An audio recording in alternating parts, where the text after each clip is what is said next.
नमस्कार भक्तों, भक्ति की शक्ति विद मानसी में आप सभी भक्तों का हार्दिक स्वागत है। आज हम आपको सुनाने जा रहे हैं गुरुवार की व्रत कथा, जो बृहस्पति देव भगवान विष्णु की असीम कृपा से जुड़ी हुई है। यह कथा न केवल धन, वैभव और सुख समृद्धि देने वाला है, इससे जीवन में शीघ्र ही सकारात्मक परिवर्तन आने लगते हैं और शांति मिलती है, बल्कि जीवन के कष्ट, दरिद्रता और ग्रह दोषों को भी दूर करता है। बोलिए बृहस्पति देव की जय। गुरुवार व्रत कथा आरंभ। प्राचीन समय की बात है। एक बड़ा प्रतापी तथा दानी राजा था। वह प्रत्येक गुरुवार को व्रत रखता एवं पूजा करता था। यह बात उसकी रानी को अच्छी न लगती थी। ना वह व्रत करती और ना ही किसी को पैसा दान में देती। राजा को भी ऐसा करने से मना किया करती थी। एक समय की बात है, राजा शिकार खेलने वन को चले गए। घर पर रानी और दासी थी। उस समय गुरु बृहस्पति देव साधु का रूप धारण कर राजा के दरवाजे पर भिक्षा मांगने आए। साधु ने रानी से भिक्षा मांगी तो वह कहने लगी, हे साधु महाराज, मैं इस दान और पुण्य से तंग आ गई हूँ। आप कोई ऐसा उपाय बतावे जिससे यह सारा धन नष्ट हो जाए और मैं आराम से रह सकूं। साधु रूपी बृहस्पति देव ने कहा, हे देवी, तुम बड़ी विचित्र हो। संतान और धन से भी कोई दुखी होता है। अगर तुम्हारे पास धन अधिक है तो इसे शुभ कार्यों में लगाओ, जिससे तुम्हारे दोनों लोग सुधरे। परंतु साधु की इन बातों से रानी खुश नहीं हुई। उसने कहा, मुझे ऐसा धन की आवश्यकता नहीं है जिसे मैं दान दूं, जिसको संभालने में ही मेरा सारा समय नष्ट हो जाए। साधु ने कहा, यदि तुम्हारी ऐसी इच्छा है तो जैसा मैं तुम्हें बताता हूँ तुम वैसा ही करना। बृहस्पतिवार के दिन तुम घर को गोबर से लीपना, अपने केशों को पीली मिट्टी से धोना, केशों को धोते समय स्नान करना, राजा से हजामत बनवाने को कहना, भोजन में मांस मदिरा खाना, कपड़ा धोबी के हाथ धुलने को डालना। इस प्रकार 7 बृहस्पतिवार करने से तुम्हारा धन नष्ट हो जाएगा। इतना कहकर साधु बने बृहस्पति देव अंतर्ध्यान हो गए। साधु के कहे अनुसार करते हुए रानी को केवल 3 बृहस्पतिवार ही बीते थे कि उसकी समस्त धन संपत्ति नष्ट हो गई। भोजन के लिए परिवार तरसने लगा। एक दिन राजा रानी से बोला, हे रानी, तुम यहीं रहो, मैं दूसरे देश को जाता हूँ, क्योंकि यहाँ पर मुझे सभी जानते हैं, इसलिए मैं यहाँ कोई छोटा कार्य नहीं कर सकता। ऐसा कहकर राजा परदेश चला गया। वहाँ जंगल से लकड़ी काटकर शहर में बेचता। इस तरह वह अपना जीवन व्यतीत करने लगा। इधर राजा के बिना रानी और दासी दुखी रहने लगी। एक समय जब रानी और दासियों को 7 दिन बिना भोजन के रहना पड़ा तो रानी ने अपनी दासी से कहा, हे दासी, पासी के नगर में मेरी बहन रहती है, वह बड़ी धनवान है, तू उसके पास जा और कुछ ले आ, ताकि थोड़ा बहुत गुजर बसर हो जाए। दासी रानी की बहन के पास गई। उस दिन बृहस्पतिवार था। रानी की बहन उस समय बृहस्पतिवार की कथा सुन रही थी। दासी ने रानी की बहन को अपनी रानी का संदेश दिया, लेकिन रानी की बहन ने कोई उत्तर नहीं दिया। जब दासी को रानी की बहन से कोई उत्तर नहीं मिला तो वह बहुत दुखी हुई। उसे क्रोध भी आया। दासी ने वापस आकर रानी को सारी बात बता दी। सुनकर रानी अपने भाग्य को कोसा। उधर रानी की बहन ने सोचा कि मेरी बहन की दासी आई थी, परंतु मैं उससे नहीं बोली, उससे वह बहुत दुखी हुई होगी।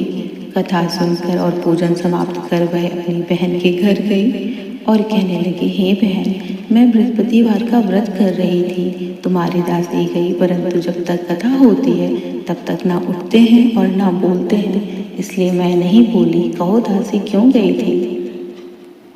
रानी बोली, बहन हमारे घर अनाज नहीं था। ऐसा कहते कहते रानी की आंखों में आंसू भर आए। उसने दासियों समेत भूखा रहने की बात भी अपनी बहन को बता दी। रानी की बहन बोली, बहन देखो, भगवान बृहस्पति देव सबकी इच्छा मनोकामना पूर्ण करते हैं। देखो शायद तुम्हारे घर में अनाज रखा हो। यह सुनकर दासी घर के अंदर गई तो वहां उसे एक घड़ा अनाज का भरा मिल गया। उसे वह बड़ी देखकर हैरानी हुई, क्योंकि उसे एक एक बर्तन देख लिया था। उसने बाहर आकर रानी को बताया। दासी रानी से कहने लगी, हे रानी, जब हमको भोजन नहीं मिलता तो हम व्रत ही तो करते हैं, इसलिए क्यों ना इनसे व्रत और कथा विधि पूछ ली जाए, ताकि हम लोग भी बृहस्पति देव की पूजा कर पाए और बृहस्पति देव शायद हम लोगों से भी खुश हो। और अपनी बहन से बृहस्पतिवार के व्रत के बारे में पूछा। उसकी बहन ने बताया, बृहस्पतिवार के व्रत करने से हमें मनवांछित फल मिलते हैं। बृहस्पतिवार के व्रत में चने की दाल और मुनक्का से विष्णु भगवान का केले की जड़ में पूजन करें तथा दीपक जलाएं, पीला भोजन करें तथा कथा सुनें। इससे गुरु भगवान प्रसन्न होते हैं, मनोकामना पूर्ण करते हैं। व्रत पूजन की विधि बताकर रानी की बहन घर लौट आई। रानी और दासी दोनों ने निश्चय किया कि बृहस्पति भगवान का पूजन जरूर करेंगे। फिर धीरे धीरे करके समय निकला और 7 रोज बाद जब वह बृहस्पतिवार का दिन आया तो उन्होंने व्रत रखा। गुड़साल में जाकर चना और गुड़ बीन लाई तथा उसकी दाल से केले की जड़ तथा विष्णु भगवान का पूजन किया। अब पीला भोजन कहाँ से आए? दोनों बड़ी दुखी हुई, परंतु उन्होंने व्रत किया था, इसलिए व्यक्ति के रूप में बृहस्पति देव 2 थाली में सुंदर भोजन लेकर आ गए और दासी को देकर बोले, हे दासी, यह भोजन तुम्हारे लिए और रानी के लिए है, इसे तुम दोनों ग्रहण करना। दासी भोजन पाकर बहुत प्रसन्न हुई। उसने रानी को सारी बात बताई। उसके बाद से वे बृहस्पतिवार को व्रत और पूजन करने लगी। बृहस्पति भगवान की कृपा से उनके पास धन हो गया और परंतु रानी फिर आलस करने लगी। तब दासी बोली, देखो रानी, तुम पहले भी इसी प्रकार आलस से करती थी। तुम्हें धन के रखने में कष्ट होता था, इस कारण सभी धन नष्ट हो गया। अब गुरु भगवान की कृपा से हमें धन मिला है तो फिर तुम्हें आलस्य होता है। बड़ी मुसीबतों के बाद हमने यह धन पाया है, इसलिए हमें दान पुण्य करना चाहिए। अब तुम भूखों को भोजन कराओ, प्याऊ लगवाओ, ब्राह्मणों को दान दो, कुंवारी कन्याओं का विवाह कराओ, मंदिर पाठशाला बनवाकर ज्ञान का दान दो, अर्थात धन को शुभ कार्यों में लगाओ, जिससे तुम्हारे कुल का यश बढ़े और स्वर्ग प्राप्त हो और पितर प्रसन्न हो। दासी की बात मानकर रानी शुभ कर्म करने लगी। उसका यश फैलने लगा। एक दिन रानी और दासी आपस में विचार करने लगी कि ना जाने राजा किस दिशा में होंगे, उनकी कोई खबर नहीं है। उन्होंने श्रद्धापूर्वक बृहस्पति देव से प्रार्थना की कि राजा जहाँ कहीं भी हो शीघ्र वापस आए। उधर राजा प्रदेश में बहुत दुखी रहने लगा। वह प्रतिदिन जंगल में लकड़ी काट कर बीन कर लाता और शहर में बेचकर अपने दुखी जीवन को बड़ी कठिनता से व्यतीत करता। एक दिन दुखी हो अपनी पुरानी बातों को याद करके वह रोने लगा और उदास हो गया। उसी समय राजा के पास बृहस्पति देव साधु के वेश में आकर बोले, हे लकड़हारे, तुम इस सुनसान जंगल में क्या कर रहे हो? किस चिंता में बैठे हो? मुझे बतलाओ। सुन राजा के नेत्रों में जल भर आया। साधु की वंदना कर राजा ने अपनी संपूर्ण कहानी सुना दी। महात्मा दयालु होते हैं, वे राजा से बोले, हे राजा, तुम्हारी पत्नी ने बृहस्पति देव के प्रति अपराध किया था, जिसके कारण तुम्हारी यह दशा हुई है। अब तुम चिंता मत करो, भगवान तुम्हें पहले से अधिक धन देंगे। देखो, तुम्हारी पत्नी ने बृहस्पतिवार का व्रत प्रारंभ कर दिया है। अब तुम भी बृहस्पतिवार का व्रत करके चने की दाल व गुड़ जल के लोटे में डालकर उनका पूजन करो। फिर कथा कहो, सुनो, भगवान तुम्हारे सब कामनाओं को पूर्ण करेंगे। साधु की बात सुनकर राजा बोला, हे प्रभु, लकड़ी बेचकर तो इतना पैसा नहीं मिलता जिससे मैं भोजन के उपरांत कुछ बचा सकूं। मैंने रात्रि में अपनी रानी को व्याकुल देखा है। मेरे पास कोई साधन नहीं है जिससे उसका समाचार जान सकूं। फिर मैं कौन सी कहानी कहूँ, यह भी मुझे मालूम नहीं। साधु ने कहा, हे राजा, मन में बृहस्पति भगवान के पूजन व्रत का निश्चय करो, वे स्वयं तुम्हारे लिए कोई राय बना देंगे। बृहस्पतिवार के दिन तुम रोजाना की तरह लकड़ियां लेकर शहर में जाना। तुम्हें रोज से 2 गुना धन मिलेगा, जिससे तुम भली भांति भोजन कर लोगे तथा बृहस्पति देव की पूजा का सामान भी आ जाएगा। जो तुमने बृहस्पतिवार की कहानी के बारे में पूछा है वह इस प्रकार है। बृहस्पति देव की कहानी। प्राचीन समय में एक बहुत ही निर्धन ब्राह्मण था। उसकी कोई संतान न थी। वह नित्य पूजा पाठ करता। उसकी स्त्री पर स्नान ना करती और ना ही पूजा पाठ करती थी। प्राचीन काल में एक बहुत ही निर्धन ब्राह्मण था।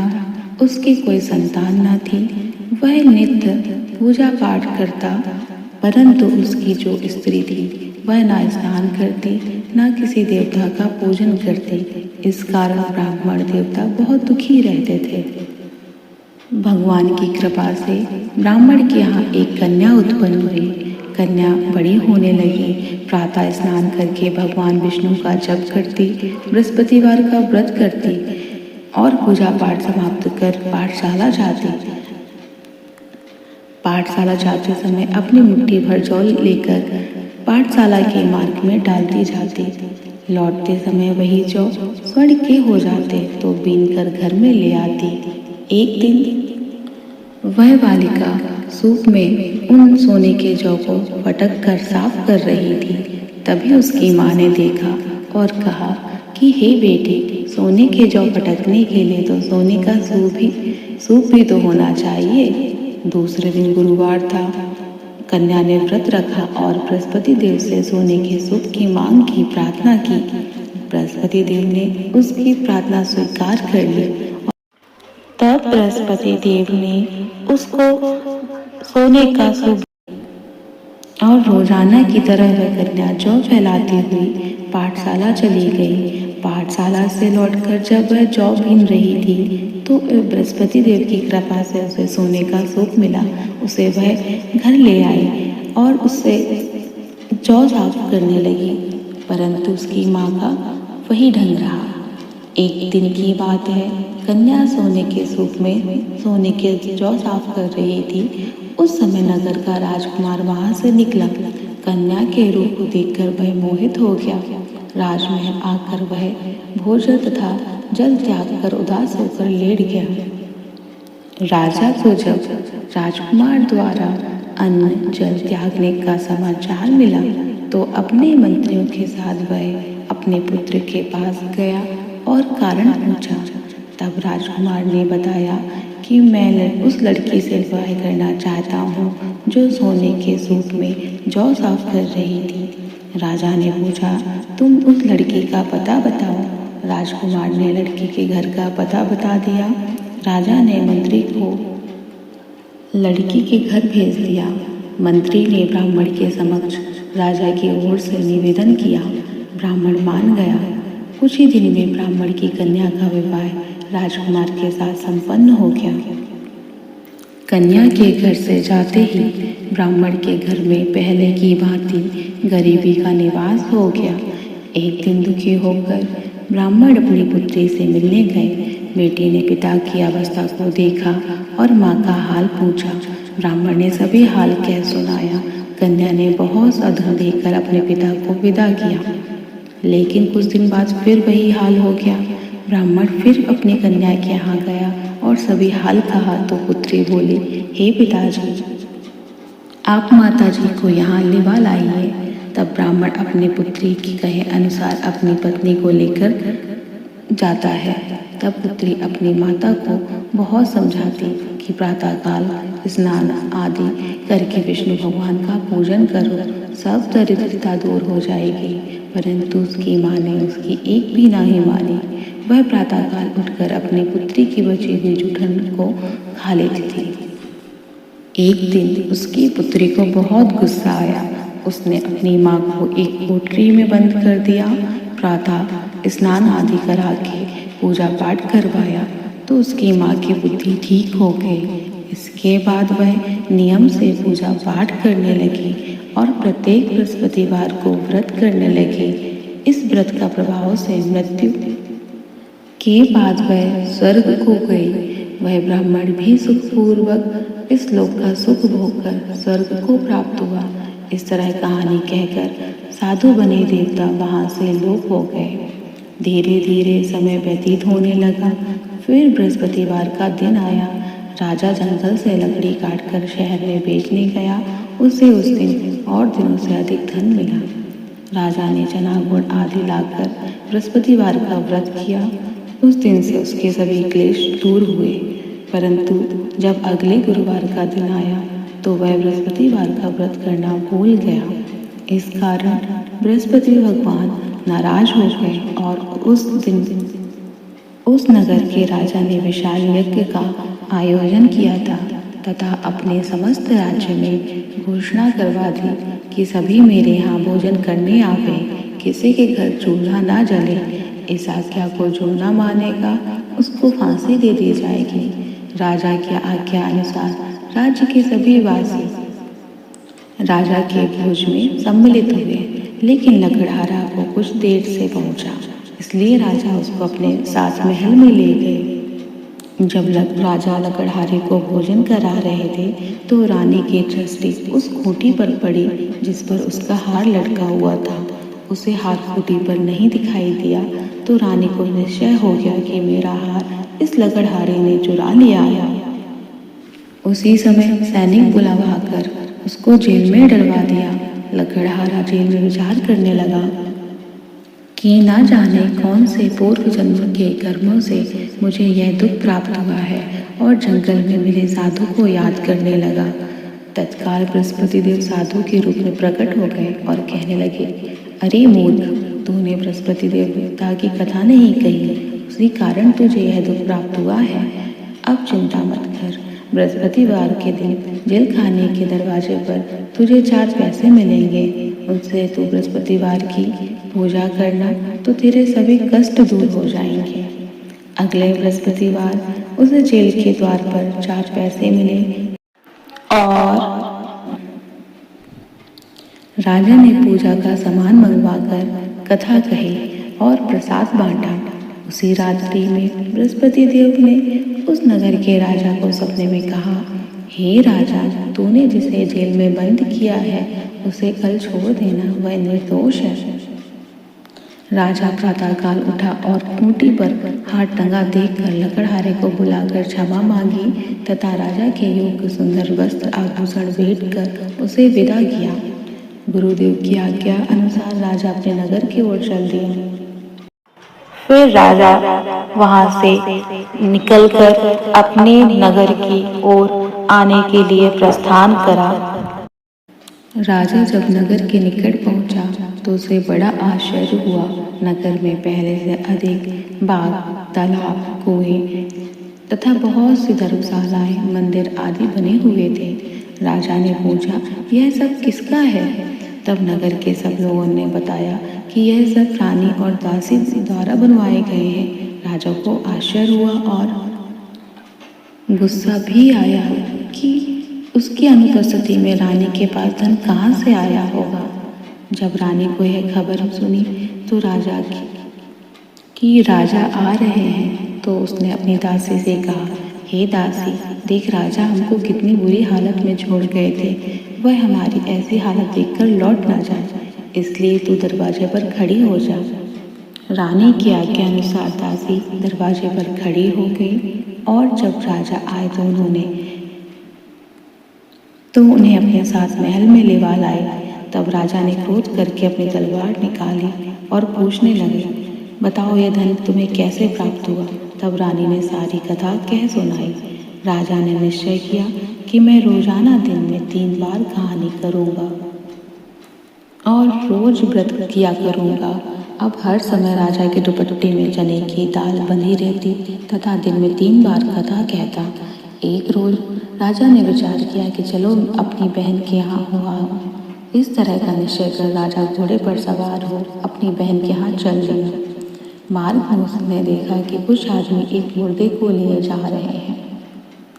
उन्हें रोककर राजा कहने लगा, अरे भाइयों, मेरे बृहस्पतिवार की कथा सुन लो। वे बोले, लो, हमारा तो आदमी मर गया है, इसको अपनी कथा की पड़ी है। परंतु कुछ आदमी बोले, अच्छा कहो, हम तुम्हारी कथा भी सुनेंगे। राजा ने दाल निकाली और कथा कहनी शुरू कर दी। जब कथा आधी हुई तो मुर्दा हिलने लगा और जब कथा समाप्त हुई तो राम राम कहकर वह मुर्दा खड़ा हो गया। राजा आगे बढ़ा तो उसे चलते चलते शाम हो गई। आगे मार्ग में उसे एक किसान खेत में हल चलाता मिला। राजा ने उससे कथा सुनने का आग्रह किया, लेकिन वह नहीं माना। उसके यहाँ 3 दिन से किसी ने भोजन नहीं किया। रानी ने अपने भाई की कथा सुनने के लिए कुम्हार से कहा। वह तैयार हो गया। राजा ने जाकर बृहस्पतिवार की कथा कही, जिसको सुनकर उसका लड़का ठीक हो गया। अब तो राजा की प्रशंसा होने लगी। एक दिन राजा ने अपनी बहन से कहा, हे बहन, मैं अपने घर वापस जाऊंगा, तुम भी तैयार हो जाओ। राजा की बहन ने अपनी सास से अपने भाई के साथ जाने की आज्ञा मांगी। सास बोली, हाँ चली जा, मगर अपने लड़कों को मत ले जाना, क्योंकि तेरे भाई की कोई संतान नहीं है। बहन ने अपने भाई से कहा, हे भैया, मैं तो चलूंगी, मगर कोई बालक नहीं जाएगा। अपनी बहन की यह बात सुनकर राजा अपनी बहन को भी छोड़कर दुखी मन से राजा अपने नगर को लौट आया। राजा ने अपनी रानी से सारी कथा बताई और फिर भोजन किए बिना वह शैया पर लेट गया। रानी बोली, हे प्रभु, बृहस्पति देव ने हमें सब कुछ दिया है, वे हमें संतान अवश्य देंगे। उसी रात बृहस्पति देव ने राजा को स्वप्न में कहा, हे राजा, उठ, सभी सोच त्याग दे, तेरी रानी गर्भवती है। राजा को यह जानकर बड़ी खुशी हुई। 9वें महीने में रानी के गर्भ से एक सुंदर पुत्र पैदा हुआ। तब राजा बोला, हे रानी, स्त्री बिना भोजन के रह सकती है, परंतु बिना कहे नहीं रह सकती। लेकिन जब मेरी बहन घर आए तो तुम उसे कुछ मत कहना। रानी ने कहा, हाँ कर दिया। जब राजा की बहन को शुभ समाचार मिला तो वह बहुत खुश हुई और बधाई लेकर अपने भाई के यहाँ आई। तब रानी ने कहा, घोड़ा चढ़ नहीं आई, गधा चढ़ आई है। तो बहन बोली, हे भाभी, मैं अगर ऐसा ना कहती तो तुम्हारे घर औलाद कैसे होती। बृहस्पति देव सभी की मनोकामनाएं पूर्ण करते हैं। जो सद्भावना पूर्वक बृहस्पतिवार का व्रत करता है एवं कथा पढ़ता है अथवा सुनता है और दूसरों को भी सुनाता है, बृहस्पति देव उसकी सभी मनोकामनाएं पूर्ण करते हैं, उनकी सदैव रक्षा करते हैं। जो संसार में सद्भावना से गुरुदेव का पूजन और व्रत करते हैं, उनकी सभी मनोकामनाएं वैसे ही पूर्ण होती हैं जैसे सच्ची भावना से रानी और राजा ने बृहस्पति देव की कथा का गुणगान किया तो उनकी सभी इच्छाएं बृहस्पति देव ने पूर्ण की। अनजाने में भी हमें बृहस्पति देव की उपेक्षा ना करें, ऐसा करने से सुख शांति नष्ट हो जाती है। इसीलिए सबको कथा सुनने के बाद प्रसाद लेकर ही जाना चाहिए। हृदय से उनका मनन करते हुए जयकारा बोलना चाहिए। बोलिए बृहस्पति देव की जय।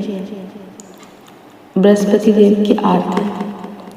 ओम जय जगदीश हरे स्वामी, जय जगदीश हरे। भक्त जनों के करे। ओम जय जगदीश हरे। जो ध्यावे फल पावे, दुख बिन से मन का। स्वामी दुख बिन से मन का, सुख संपत्ति घरे आवे, कष्ट मिटे तनिका। ओम जय जगदीश हरे। माते पिता तुम मेरे, शरण कहूँ मैं किसकी। स्वामी शरण कहूँ मैं किसकी, तुम्हें मेरी और न दूजा, आस करूँ मैं किसकी।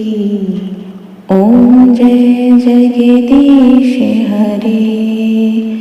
तुम्हें पूर्ण परमात्मा, तुम्हें अंतर्यामी।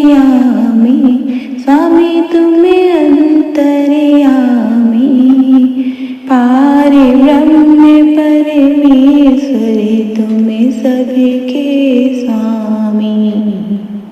ओम जय जगदीश हरे। तुम्हें करुणा के सागर, तुम्हें पालन करता। स्वामी तुम पालन करता, मैं मूर्ख कल कामी, कृपा करो बरता। ओम जय जगदीश हरे। तुम्हें हो एक अगोचर, सबके प्राणपति। स्वामी सबके प्राणपति, किसे विधि मिलूं दया में, मैं तुम्हें को मिटी। ओम जय जगदीश हरे। दीन बंधु दुखे हरता, तुम्हें ठाकुर मेरे। स्वामी तुम्हें ठाकुर मेरे, अपने हाथ उठाओ, द्वार खड़ा तेरे। ओम जय जगदीश हरे। विषय विकारी मिटाओ, पाप हरो देवा। स्वामी पाप हरो देवा, श्रद्धा भक्ति बढ़ाओ, संतन की सेवा। ओम जय जगदीश हरे। तन मन धन सब कुछ है तेरा। स्वामी सब कुछ है तेरा, तेरा तुझको अर्पण क्या लागे मेरा। ओम जय जगदीश हरे। ओम जय जगदीश हरे। स्वामी जय जगदीश हरे। भक्त जनों के संकट जड़ में दूर करे। ओम जय जगदीश हरे। बोलो बृहस्पति देव की जय, सभी देवी देवताओं की जय। अगर आप सभी को हमारी कथा पसंद आई हो तो लाइक करें, शेयर करें, सब्सक्राइब करें और कमेंट में जय बृहस्पति देव लिखें। जय बृहस्पति देव।